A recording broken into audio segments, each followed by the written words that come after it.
જય શ્રી કૃષ્ણ, રાધે રાધે.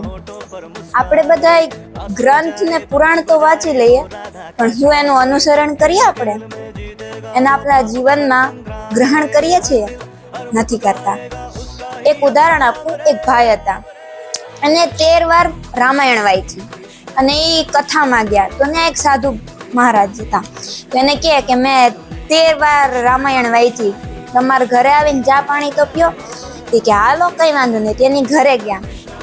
તે ભાઈ કે તમે અહીંયા સીધા જાઓ, હું આમ ફરીને આવું. તે સાધુ બાબા કે તમે કેમ આમ ફરીને આવો, કઈ લેવું છે તમારે દુકાનેથી? તો કે ના, મારે કઈ લેવું નથી, પણ તમે સીધા જાઓ, હું આમ ફરીને આવું. તો કે તમને વાંધો શું છે એ તો કયો. તો કે ભાઈ કે અહીં વચ્ચે છે ને મારો ભાઈ રહે, એટલે મારે ત્યાંથી નથી આવવું. તો એ ઘરે ગયા અને પછી બેઠા. તો એ સાધુ મહારાજ કે તમે 13 વાર રામાયણ વાંચી એમ ને? કે હા, મેં 13 વાર વાંચી રામાયણ. ઈ રામાયણ વાંચવાનો શું ફાયદો જ્યારે એમ ભાઈના આંગણેથી જ ન આલી શકે? તો રામાયણ ને મહાભારત ના બધું વાંચી લેવાથી કઈ નથી થતું. એને જ્યારે આપણે જીવનમાં ઉતારીએ ત્યારે ઈ આપણા જીવનમાં કઈ કામ આવે, ત્યારે ઈ આપણું વાંચેલું સફળ થાય છે. એમને એમ વાંચી લેવાથી તો કેટલી વાર વાંચી લઈએ, એનો કઈ ફાયદો ન થાય તો એ આપણા માટે કઈ સારી વાત નથી.